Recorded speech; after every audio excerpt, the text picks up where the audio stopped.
ఒక్కసారి కొమ్మూరి గోల్డ్ కి కాల్ చేయండి. తాకట్లో ఉన్న మీ బంగారాన్ని విడిపించి మార్కెట్ ప్రైస్ కి వాళ్ళు కొనుక్కుని మిగతా డబ్బులు మీకు ఇచ్చేస్తారు. అందరికీ నమస్కారం, వెల్కమ్ టు అవర్ ఛానల్. ఈరోజు ఈ ఏప్రిల్ నెలలో ఏ రాశుల వారికి ఎలా ఉండబోతుందో తెలుసుకుందాం. మనతో పాటు ఉన్నారు కేఎస్ఆర్ గారు. గురుగారు నమస్తే. నమస్తే అండి. గురుగారు, ఏప్రిల్ నెలలో కర్కాటక రాశి వారికి ఎలా ఉండబోతుంది అంటారు? తప్పకుండా కర్కాటక రాశి వారికి అయితే కనుక ఏప్రిల్ నెల వీరికి కూడా కొంతవరకు మంచి ఫలితాలు ఉంటాయి. అయితే ఎప్పుడు మంచి ఫలితాలు ఉంటాయంటే కనుక ఏప్రిల్ మొదట అర్ధభాగం వరకు మానసికంగా కొంత చికాకులు ఎక్కువగా పట్టడం అనేది ఒకటి.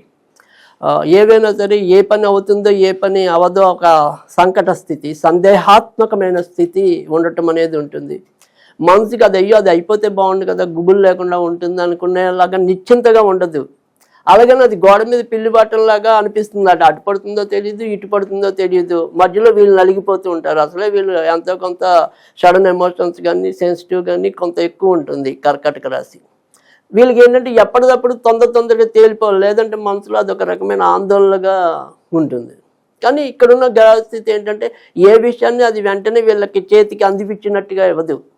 ఎంతో కొంత దాని మీద ప్రెషర్ పెట్టుకోవాల్సినట్టుగా అనిపిస్తుంది. కానీ ఏప్రిల్ ఇంచుమించుగా 12వ తారీఖు దాటిన తర్వాత నుంచి క్రమంగా వీరికి మంచి పెరగటం అనేది ఉంటుంది.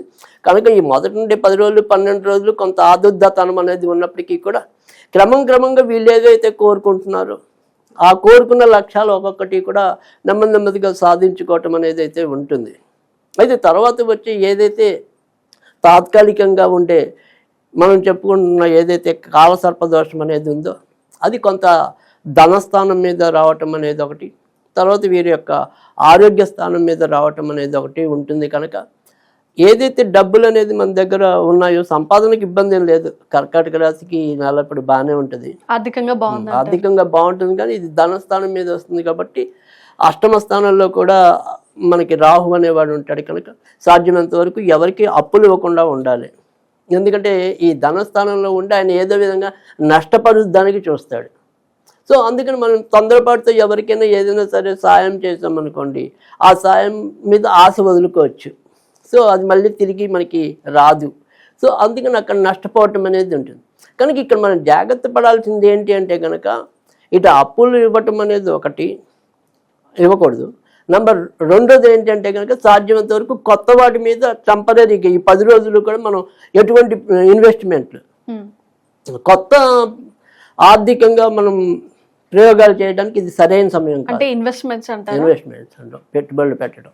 ఎందుకంటే ఇక్కడ మనకి కన్ఫ్యూజ్ చేస్తాడు. అష్టమంలో ఉండే రాహు ఖచ్చితంగా కన్ఫ్యూజ్ చేస్తాడు. అంటే ఇప్పుడు మనకి ఉన్నట్టుండే అక్కడ ఏదో మాదాపూర్లో బ్రహ్మాండంగా పెరిగిపోయింది అనుకుంటే సడన్గా మాదాపూర్లో తరిగిపోయి తిమ్మాపూర్లో పెరుగుతుంది. సో అందుకని ఇక్కడ ఒక్కోసారి ఎక్కడ పెరుగుతుంది ఎక్కడ పెరగదు అనేది మన డైనమాలో పెడుతుంది. లేదు పలానా షేర్లు చాలా బాగుంటాయని మనకి అనిపిస్తే అవి మన్నాడు రోజు ఉన్నట్టుండి పడిపోతాయి. అందుకని ఈ 10 రోజులు మనం ఒక సంయమనంతో ఆర్థికంగా ఉండే విషయాల్లో జాగ్రత్తగా ఉండాలి. కనుక అలాంటి విషయాల్లో కనుక జాగ్రత్త తీసుకుంటే బాగానే ఉంటుంది. నెంబర్ 1. ఇంకా ఆరోగ్య విషయం అనేది కూడా మరొకటి మనం చెప్పుకున్నాం. ఈ ఆరోగ్య విషయంలో అష్టమంలో రావు కాబట్టి సాధారణంగా ఊపిరితిత్తులు అలాంటి వాటికి శ్వాసకోశ ఇబ్బంది, ఏదైనా సరే డస్ట్ ఎలర్జీలు ఏవైతే ఉంటాయో అలాంటి ఎలర్జీలు రావడానికి ఉంటుంది. ఒక్కోసారి స్కిన్ మీద ఏమైనా సరే కొంత ర్యాషెస్ లాంటివి రావడానికి కూడా అవకాశం ఉంటుంది. కనుక ఆరోగ్య విషయంలో ఈ తరహావి ఎక్కువ రావటం అనేది ఉంటుంది. కనుక వీళ్ళకి సాధారణంగా ఎక్కడ ఎలాంటి ప్రాబ్లం ఎలర్జీ అనేది ఎక్కడ ఎక్కువ వస్తూ ఉంటుందో అలాంటి వాటికి కొంతవరకు మాస్క్ పెట్టుకుంటూ ఉండటం అది ఈ నెలలో కొంతవరకు వీళ్ళు పాటించవలసిన జాగ్రత్త విషయాల్లో అదొకటి.